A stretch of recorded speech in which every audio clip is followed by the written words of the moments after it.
Good evening, ladies and gentlemen. It is October 22nd, the first day you can vote without having an excuse. And it is 7 o'clock and we are at the Olivet City Council chambers. Madam Clerk, please call roll. Mayor Waldman, I'm here. Chairman Pro Tem Knox, Here. Councilmember Clark, Here. Councilmember Carl, Here. Councilmember Weil. Here. Thank you very much. Item number 2 is communications. Madam Clerk, do you have any communications? We had no written communications. All right, I have a couple communications that I would like to share. First and foremost, it was brought to my attention by a gentleman who is more knowledgeable of the history of the city than I was. I had to go to my little Olivet book. But the first mayor of color passed away in Olivet recently. It was Mr. Gooden. And we would like to acknowledge his involvement with the city and being the first person of color to be the mayor. Sam Austin was the second, Jean Antoine the third. So just want to give that recognition to the family that we were deeply sorry for your loss and appreciate his service to this community.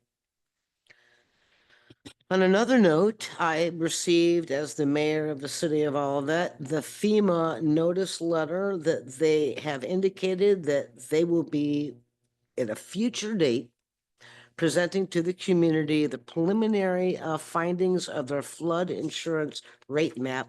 We know as firm. A few years ago, you remember we had folks here, the staff went out with them and they looked at stuff. So Mr. Trejo is busy doing what he's doing, looking at that. And eventually in the future here, there will be a presentation. They will contact the city shortly to schedule a formal community coordination meeting, consultation coordinator officer, a CCO, to discuss the revised flood hazard information, the ordinance adoption, and other frequently asked questions and concerns. So, stay connected and watch the information that the city will be putting out on agendas and information with regard to that event. All right, and with that note, I will go to item number 3, city manager's report. Ms. Yackley. Good evening. Let me share my screen. Okay. Good evening, everybody. Couple of things going on in the city. First and foremost, I hope everybody had an opportunity to get out this past weekend for the Olivet yard sale. I think there were 15, maybe 20 participants on the map. There may have been more if they chose not to register. And then I hope you all were able to go to Stacy Park on Monday, drop off any electronics or shredding on Monday. So this Saturday is the drug take back day. So the police department will be out in the parking lot and able to take any prescription or over-the-counter medicines, including veterinary medicines that you may have for your pets. You can drop them off and they will be disposed accordingly.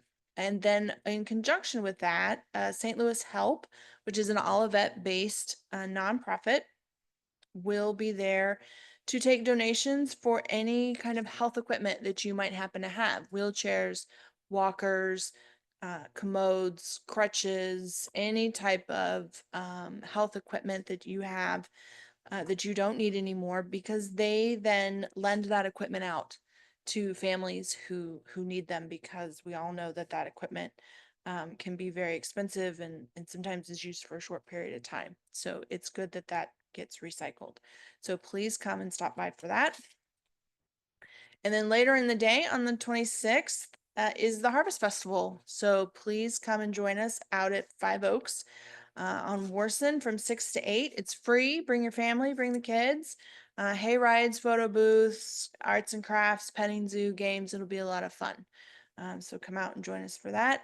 And I am told that the council and the Parks and Rec Commission will be the judges for the costume contest. So come out and get to see all the costumes, and you get to decide who the winners are.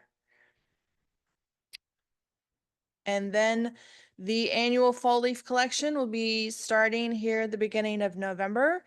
Please check out the city's website for specific information as to when your neighborhood will be collected. I know Bruce has put a number of banners out in key areas of the city with specific dates, but if you haven't seen that or you want a reminder, again, use the QR code on the screen or check out the city's website. What I would like to remind everyone is leaf collection is weather dependent. So if it rains and the collector is supposed to be on your street that day, just leave the leaves. They will come and they will get them. It's also, if quantities are large, the trucks only hold so much. So if they don't get to you, again, leave the leaves there. Please don't put them in the street. Please don't put them on the sidewalk. Leave them in your front yard and they will come and get them. And then we have Coffee with the Mayor, which is November 13th. That's the next Coffee with the Mayor, 8:45 at Five Oaks on Warson. This month, the topic will be the Olivet Turkey Trot and the JFS Food Pantry. So David Moons with the Turkey Trot. He's the new chairman, leader of Turkey Trot.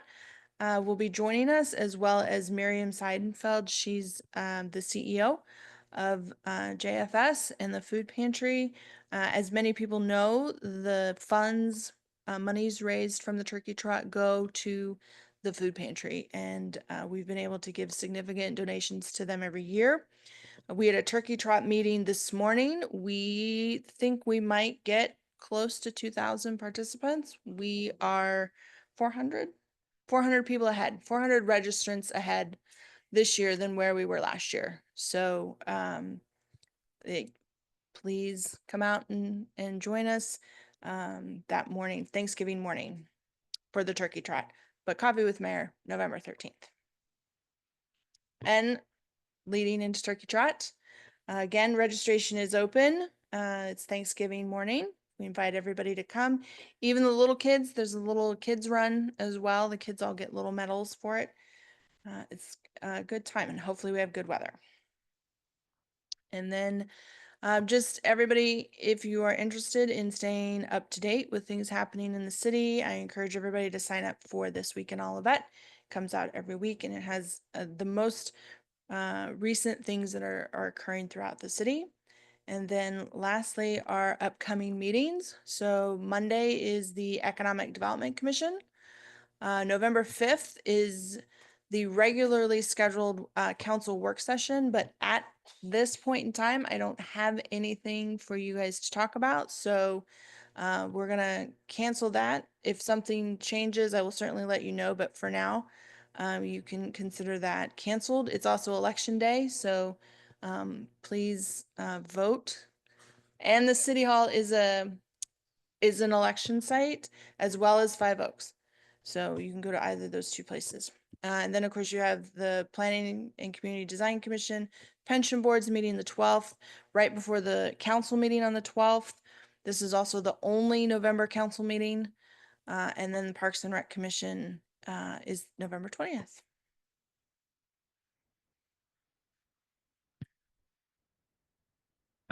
Anybody have any questions of the city manager at this time?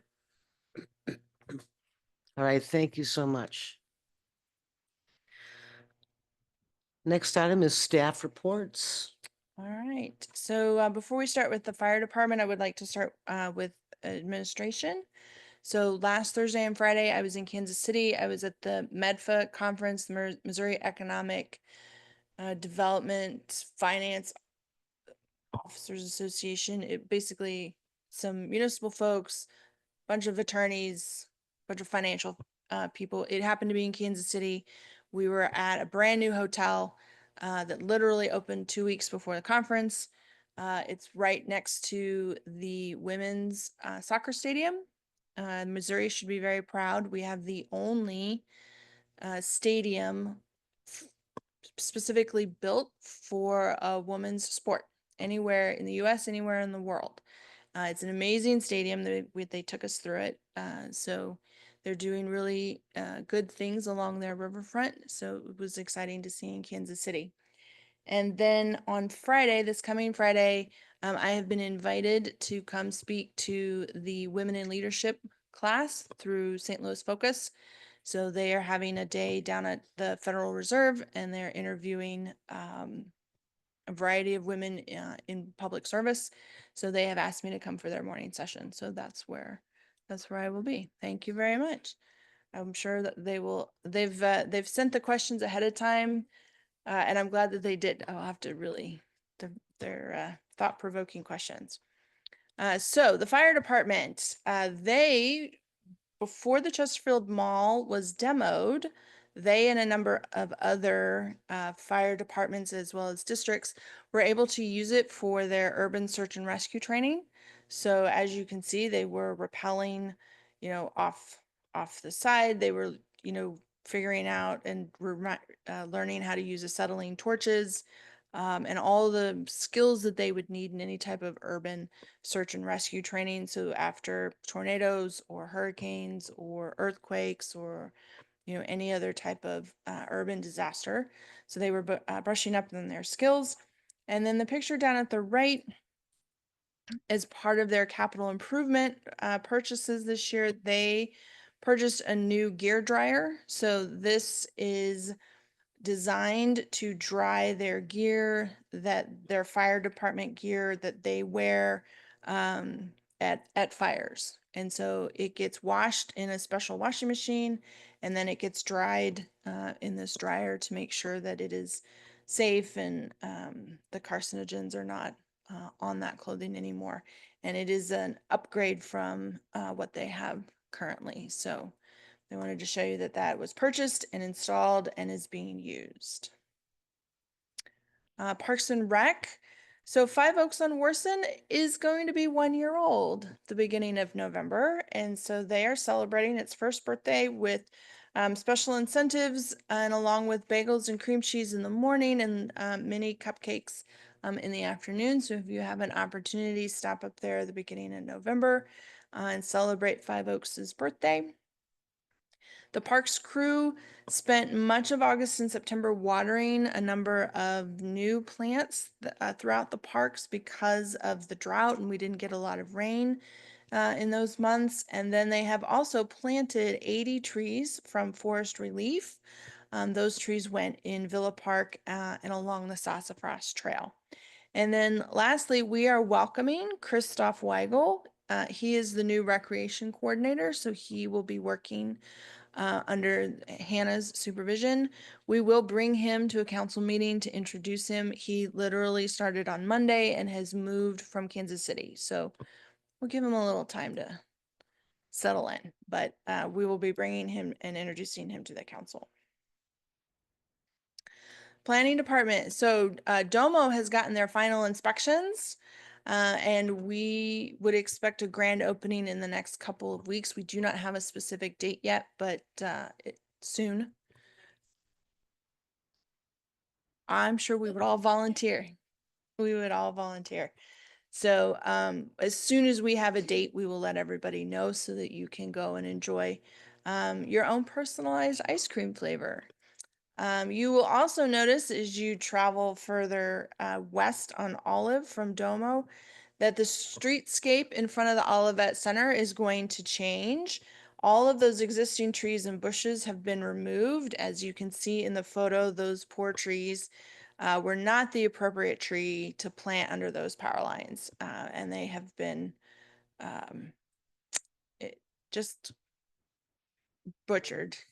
But we also don't want the power to come down either. So they're putting new trees in, trees that are appropriate to go under power lines, will not grow as tall, and then some new bushes and plants will also be planted along that streetscape. So it will be a big improvement for that shopping center. And then lastly, Paul Luft, the city's first code enforcement officer, official code enforcement officer, retired the middle of this month. And so we wish him a happy retirement. You may see him around. His daughter lives in Olivet, and so you may see him around with his grandbaby. The police department, so they are doing another understanding traffic stops session. It was well received when they did it in the summer, so they're doing it again November 7th. So this is intended for new and younger drivers to just explain what a traffic stop is, what happens. And so not only do they have some classroom time, but they actually do it, not driving, but traffic stop in the parking lot. Parents are welcome to stay with their teenagers if they would like. They, learn all the same things, but you can also drop your teenagers off if you would like. So please sign up for that. And then they will again, for their 6th annual Cops for Pets, they will have collection bins available through the month of December, and donated items will go to the Olivet APA. Public Works. So last year, we bought a brand new F-750 truck and it just came in. So you can see it there on the left. It is all ready for snow. They're ready to put it to work. So again, your capital improvement monies are going to good use, and it is replacing the 2011 F-750. And then earlier in the summer, you approved a contract for 2 Alpha Contracting in order to do the channel improvements between Llewellyn and Dolores. And so they anticipate starting that project late in November. And again, this project is funded with that MSD OMCI monies. And that is all I have, unless you have any questions for me. Does anybody have any questions of the city manager? I do have one just in a follow-up curiosity. Mhm. Who's paying for the new trees and the new trees and bushes that are going along Olive? It's the shopping center. Okay, it's the shopping center. Okay, Yes. thank you. Mhm.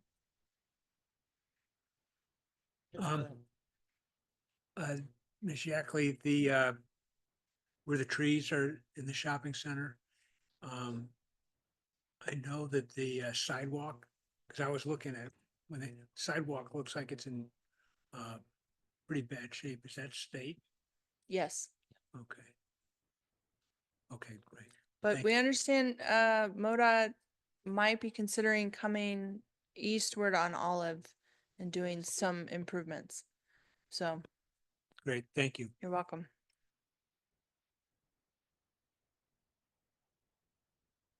All right, thank you very much. Next, we have item number 5, which is a monthly financial report for September 24. Mr. Mann, good evening, sir. Good evening, Mayor and council members. In front of us today, we have our 3-month look from our fiscal year that began in July 1st. And what we can see there through September is revenues below our expectations by about 213,000. Expenditures kind of came back in line.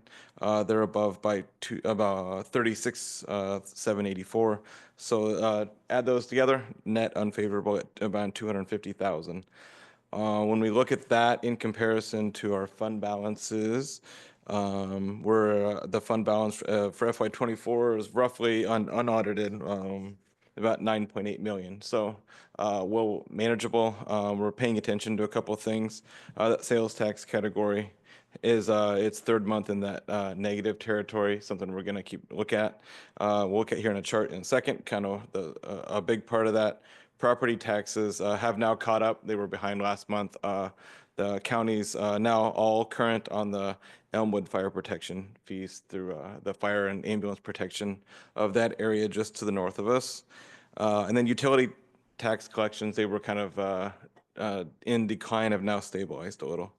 Turkey Trot has skewed a little bit of the Parks and Rec revenues as if kind of a reminder to everybody that Turkey Trot expenditures and revenues all net together inside of that Parks and Rec department itself. As that department itself becomes more important, maybe we could move it out to so that it doesn't skew things as much. After the event, when everything is, the revenues have always been more than the expenditures. we cut a check over to Harvey Kornblum and it nets to zero. But that takes a good 6-7 months of the year. And so again, we get a little bit of a skew. And if we were looking at the detail today, we would see that the shirts are paid for in advance. We haven't got all the registrations or enough registrations to cover that. So it shows a little bit of a negative. On the expenditure side, the variances that we see are explainable by just a couple things. Personnel is a huge part of our budget. Things here and there, retirement here or there can really skew things, but we expect that to even out over time.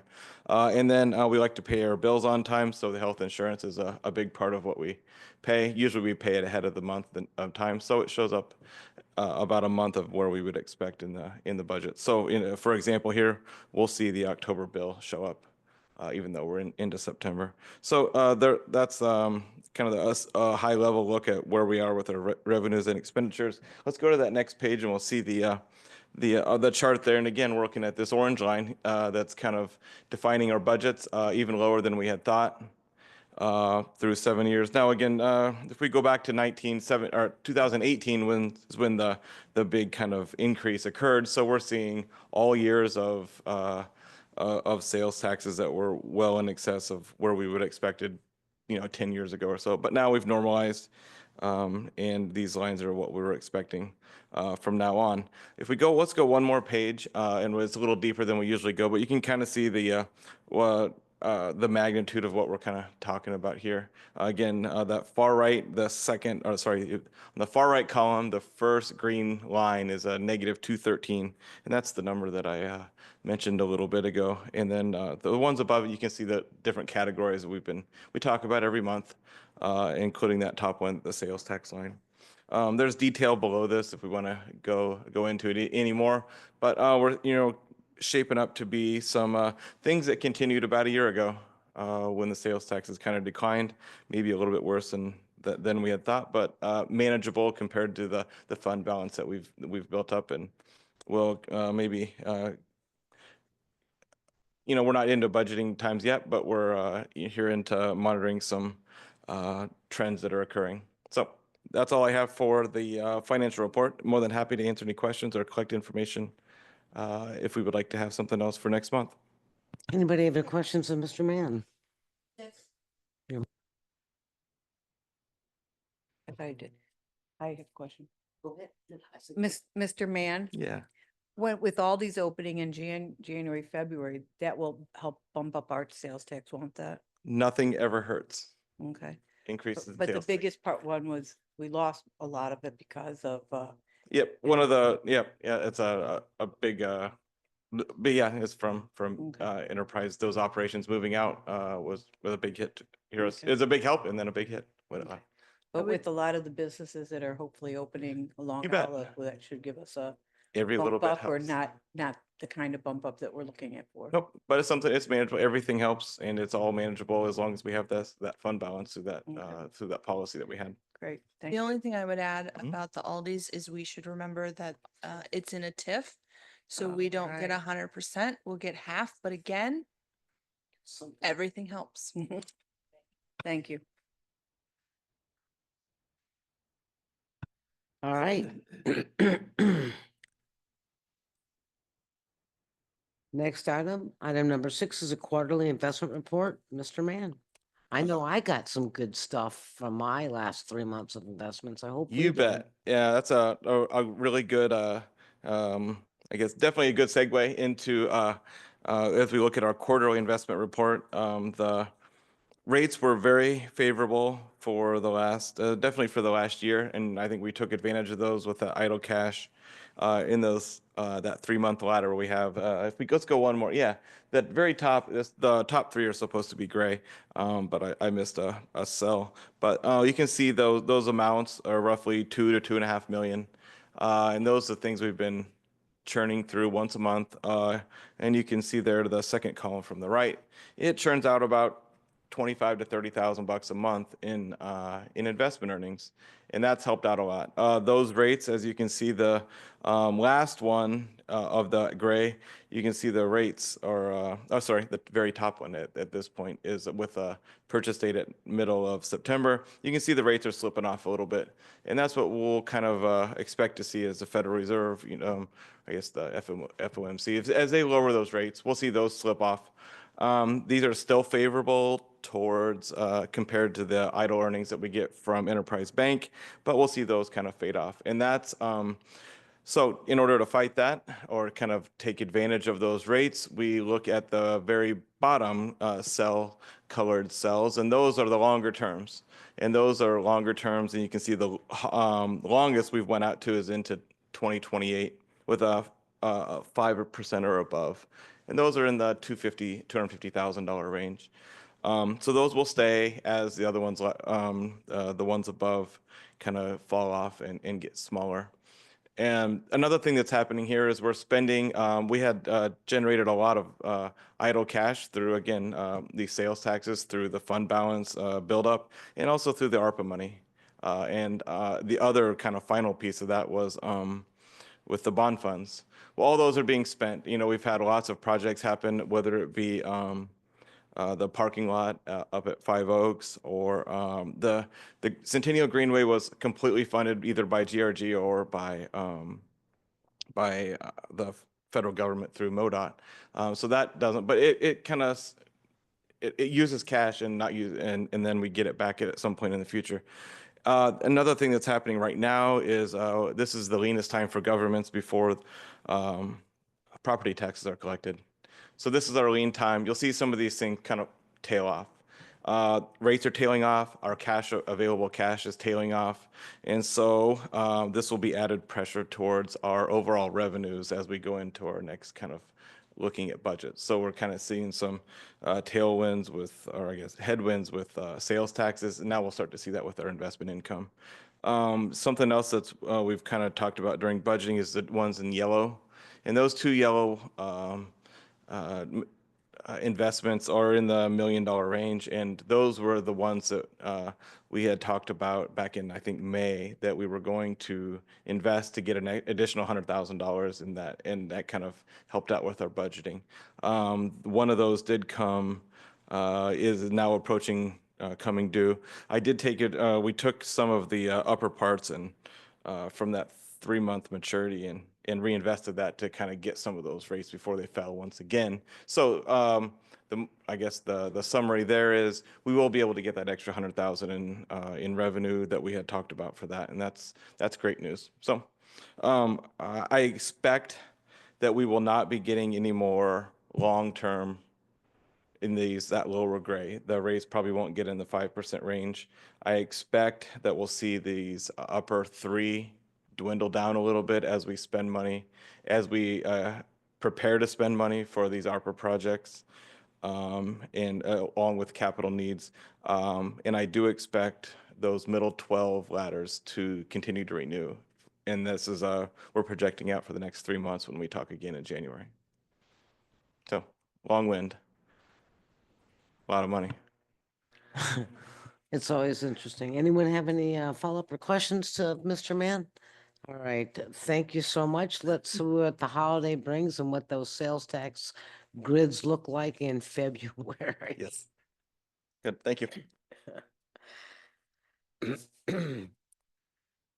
All right, we're gonna go to item number 7, which is the city council reports. I will look to my left, which is to other people's rights, and I will go to Councilmember Carl, sir. I have nothing to report. All right, my fellow council member Clark. I have nothing to report at this time. Okay. My fellow council member, Miss.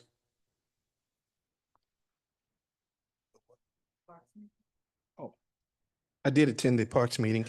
It was very informative. I was able to sit in for and fill in the council what's going on, and me and for Maxine, I sat in for her. It went well. I have nothing else to report. Councilmember Weil. Thank you to Councilmember Clark for attending on my behalf. All right, very good. All right, and Chairman Pro, as good as you behind the table, but I did best I could. Chairman Pro Tem Knox. I have nothing to report. Okay.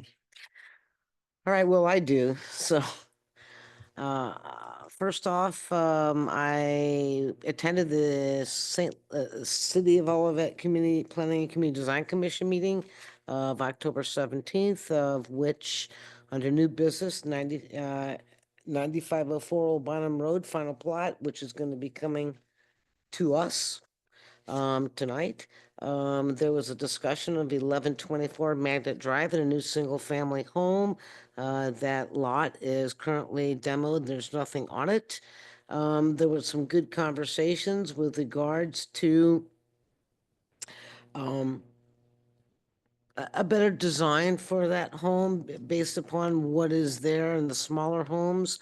I was very impressed with the cooperation of the gentleman that represented Fisher and Fitchell, and they will be coming back with a little bit more information to the body so that the body can look at it and determine whether they will allow that design to pass. It was demoed in 2021, so we're at 2024 now, so it would be nice to see something there. Other business at that meeting, the 2024 comprehensive plan update. Mr. Trejo will discuss with the body in November, in the November meeting. They will begin to look at different zoning for lots smaller than 100 square foot. And just begin that conversation with the comp plan and the interest of what would be reasonable and affordable housing, and how do we possibly deal with something more than just one measurable that we currently use in our community. I also attended the Municipal League Executive Board meeting on October 16th. And November 9th will be the date that they present for the update on the park grants, and I don't know if we applied for some this year. Okay, we didn't this year, okay. With regard to the boundary commission, there's nothing new to report. We are looking at the boundary statute with regards to getting, again, appointments on the boundary board, which has been a slow and tedious process. At the municipal league meeting, they will be presenting the evening meeting that will be later on Thursday night in Brentwood at their new park rec facility.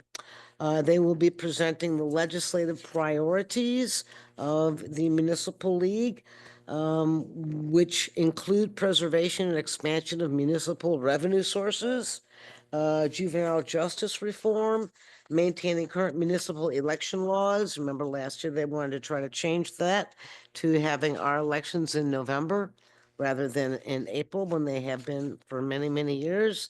Video service telecommunications providers and right-of-way, and the Sunshine Law and closed records, and the video lottery gaming terminals.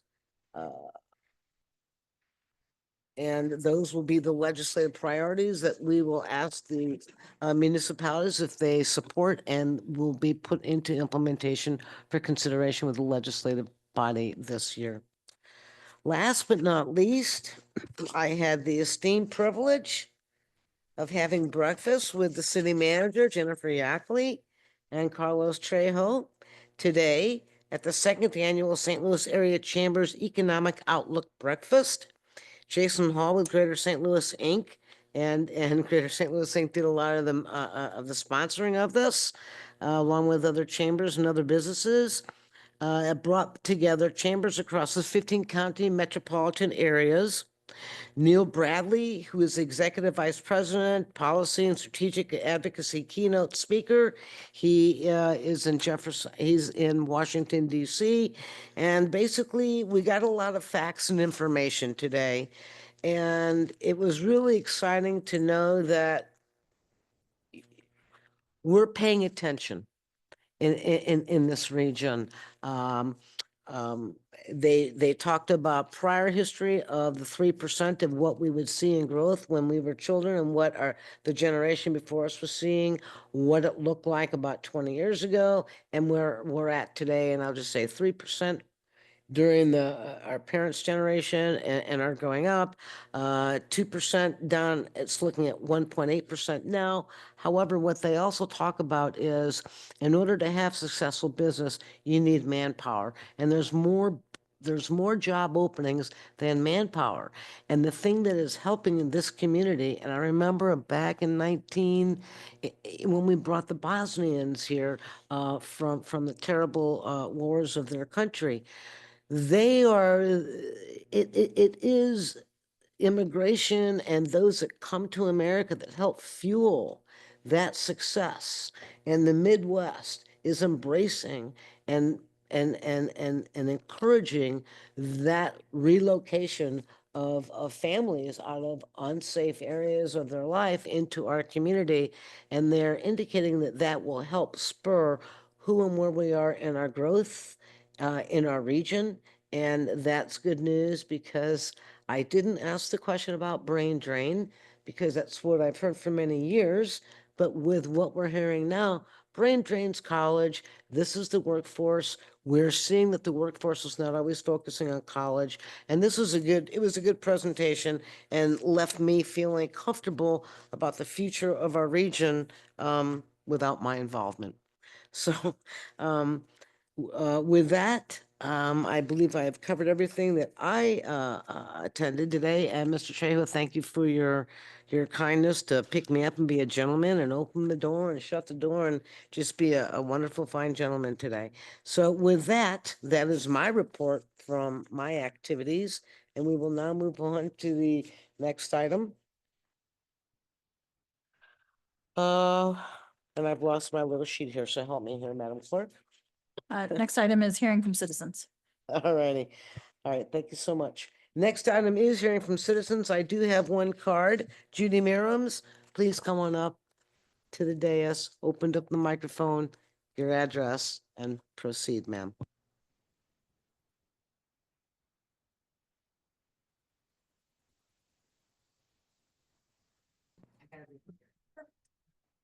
Judy Merriams, 1241 Warson Pines Drive. Reason why I'm here tonight is want to talk about the development in Warson Park. Love it. I mean, it's gorgeous. Everything is wonderful. One concern we do have is, and what we're hearing, is that there's going to be a basketball court built at the southern portion of Warson Park, more that was considered the neighborhood park, not in the more of the high impact activity zone, which is around the community center. You know, we've listened to, you know, like when we were doing Prop C, you know, it was kind of proposed that all those activities would be at the northern end, and then this would be, you know, less traffic, would be smaller, considered more or less the neighborhood park. Obviously, pickleball is kind of a big activity now. We do understand at this point, they're talking about outdoor pickleball down by the community center. There was a little rumor that it was going to be put up where the old footprint of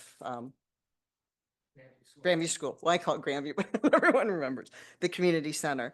But it's the basketball court at this point. Obviously, neighbors that live right around there, you know, I mean, they're going to be the most affected. And obviously, some of them came to me and we started looking at it and listening to past meetings and kind of figuring out like, where did this change? Why did it change? And also, part of it was saying, you know, in one of the meetings, we heard that the citizens of, or this neighborhood wants it. And so best way that we felt to find out if our neighborhood really does want it is we went around and did a little petition. We're not finished, but we did a petition of our neighbors, because we have lots of new neighbors as well, to find out if that's something that they truly want. And if it is something they truly want, you know, obviously then the people who live around it, it's really nothing you can do about it.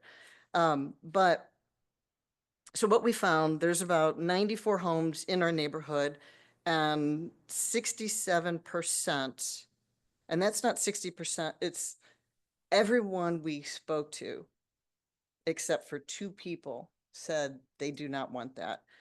So it's 67% of households do not want a basketball court on Grandview for a couple of reasons. One, the excess noise, also more traffic on Grandview.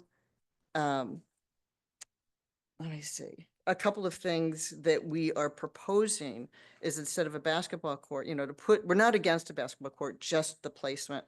We're saying put the basketball court somewhere around the community center and maybe move the community garden or the dog park up in the old footprint of the old community center.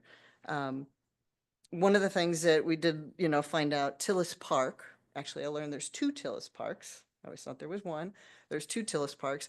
They used to have a basketball court next to the playground, and that's where we would be situating ours. And there was lots of complaints because you're mixing teenagers to adults with little kids. And what they found is that, there was foul language, there was, in the article, it said, urination, that type of thing. And so what they did is they moved it to another portion of the park. So it's kind of what we're asking is to consider, because we do understand that Parks and Rec has brought to you their top 3 priority per park, and we don't know where the And process so that is still at the park commission. Okay, Okay. And as I recall, I don't believe there's been discussions as far as funding or doing a basketball court. okay. So I can certainly circle back with Beverly Tucker Knight, our Parks and Recreation Director, Mhm. and certainly give her your message from the neighborhood. But as of right now, there's not a basketball court in the community, the capital projects Okay, 'cause budget. from listening to and we were planning on talking to Beverly too. Sure. But we wanted to kind of start with the council because we weren't sure where it's at. But in the meetings, it sounds like it's in, that they had 3 points and it said playground expansion. But if you open up and you dig deeper, which most people don't, that's where it says a small court. In their taped meeting, when you listen to it, they talk about a small junior court, then it went to a full court, then it went to maybe 2 courts. And so that's the kind of the scary part for the neighborhood, that it keeps changing. And then once the ball's rolling, there's really nothing that we can do Sure. about it. I would tell you what the Parks and Rec Commission is doing is sort of some long-term kind of ideas Okay. for the park. They're not,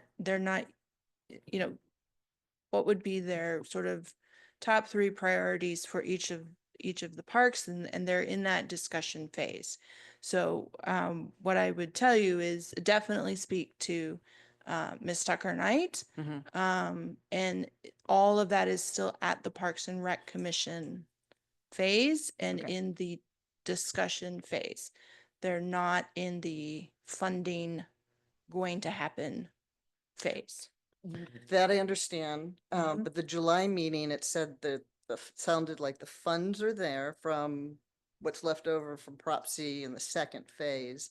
And that it was being moved up either in a work session or. It hasn't. Okay, It hasn't come here. okay. And that's what we've been looking for. And we Yeah, thought, it well, at hasn't least just bring it out in the open and talk about it now rather than waiting until they get a grant or they start Right. digging and then there's nothing we can Mhm. do. It's still at the 'cause- Parks and Rec Commission. Okay, They're 'cause- still talking about it. And Okay. Judy, yeah, every commission has hearing from citizens. They may not Right. call it hearing from citizens, we're planning but on. there is a comment time, and you all should be going so that the board can hear that. Right, and we're planning on Okay. doing it. It's just a matter of kind of how it all happened and the timing Okay. and, so I didn't ask anyone Okay, else to okay. attend because we wanted to at least Okay, get in front of you and then Okay. we'll go to the next meeting or meet with Beverly Okay. and okay, kind of move forward from there. okay, great. So, All but, right. mainly we wanted to see the pulse of the neighborhood because that's where you start. If the neighborhood, the Well, the majority. the liaison to the park board is here. She's heard the thoughts. I'm sure she would say the same thing as I, that come to the meeting, Okay. express yourself and, let it be a good conversation. And I would reiterate what Ms. Yackley said. set up a time and talk with Beverly. Right. Cause, I'm looking at the priorities for Worcester Park. I have them in my notebook here and that was a low priority. It was number 3 though. It was the top, well. All okay. right, so No, I Judy, mean, that's good to But know. one and two but- are pretty big. Okay, So, okay. okay. No, Thank you that's so good to know. much. All right. Thank you. Is there anybody online? There is not. Not. Okay, very good. Then we will move on to review and acceptance of the minutes.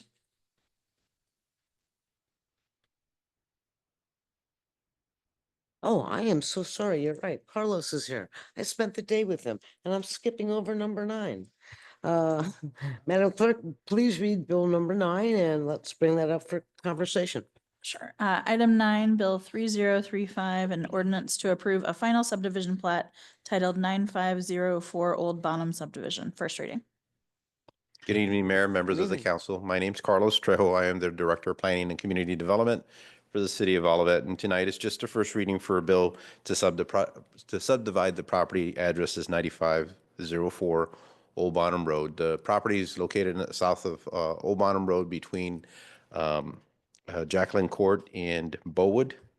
It's an interesting property that's left over, and it has probably one of the longest or widest houses that I'm aware of, almost as wide as most of the lots in all of that. So like a house that's about 98 feet long in there. And the property has been bought and it will be subdivided. I will be back at your next meeting for a second reading. Be glad to go over the specific details on that. And right now, just asking for that first reading. All right, thank you. Do you have a question? I'm having a hard time placing this and I actually drove down and couldn't see any address. So Sure. is It- this, It's right across from I believe that's Bonham Woods, between White Rose and Bonham Forest. Hmm. and it's been empty for years? It has. But it's been quite some time. I've been told that there's been some activity every once in a while, but most of the time it's been vacant. The butts up to like Ramsgate? No, no, So this is Bonham Woods? Mhm. It's between Bowood is on the west and red. Jacqueline Court on It's the red. east. Red Home. Yes, it's a Thank you. red brickish, yes.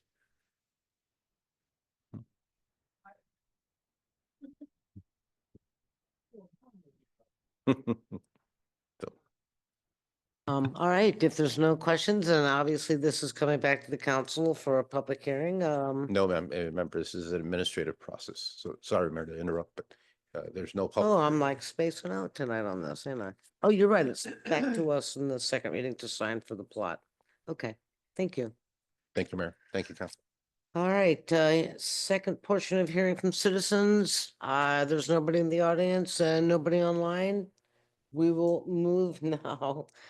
I didn't get to X out my other stuff. We'll move now to the review and the acceptance of the meeting minutes of the city council meeting of October 8th. I saw nothing. Same. I'd be happy to make a motion. Please do. I'd like to make a motion to accept the council minutes from October 8th. Moved and seconded to acknowledge and accept the meeting minutes of October 8th, 2024. Poll the council? Councilmember Clark, Yes. Councilmember Carl, Yes. Councilmember Weil, Yes. Chairman Pro Tem Knox, Yes. Mayor Waldman, Yes. motion is passed. All right, thank you very much. Ladies and gentlemen, we are on to item number 13, which is the calling for an executive session. The pursuants are on this. You skip? What? 12, city attorney's report. I did that to you last time too. I apologize. City Attorney's Report. I do actually have a short report this evening. So the city of Olivet has an ordinance restricting registered sex offenders from certain activities on Halloween day and night. And that is found in section 215.1550 of your code. So just recently, just this month, a federal court has ruled that a portion of that ordinance, not the entire ordinance, but a portion of, and first of all, let me say that your ordinance mirrors state statute. So you have the exact same provisions that are in a state law. And a federal court just this month has ruled that one sentence of the state statute is unconstitutional.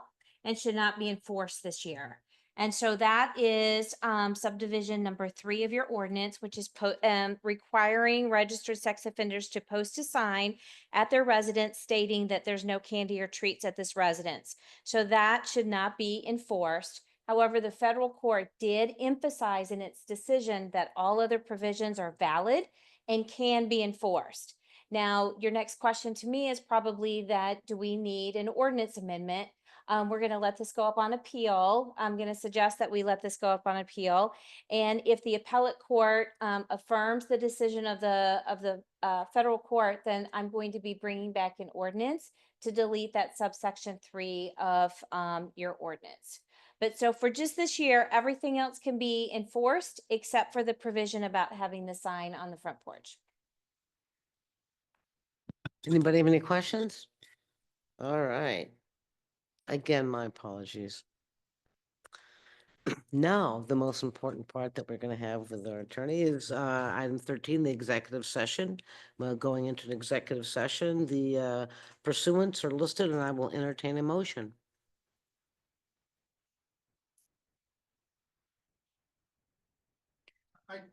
Told you, I couldn't see. All right, I all don't right. I don't have any classes either. That's fine. I'd like to make a motion. I can see. On the backside. I'd like to make a motion that we go into closed session pursuant to revised statutes of the state of Missouri to discuss legal, confidential, and privileged attorney-client information pursuant to section 610.0211 and personnel matters pursuant to section 610.0213. Second. Moved and seconded to go into executive session. Please poll the council. Councilmember Clark, Yes. Councilmember Carl, Yes. Councilmember Weil, Yes. Chairman Pro Tem Knox, Yes. Mayor Waldman, Yes. motion is passed. All right, we've come off from executive session. No vote was taken. I will entertain a motion to adjourn. So moved. Second. Moved and seconded. Council's adjourned at 8:04 PM. Take care. Good night.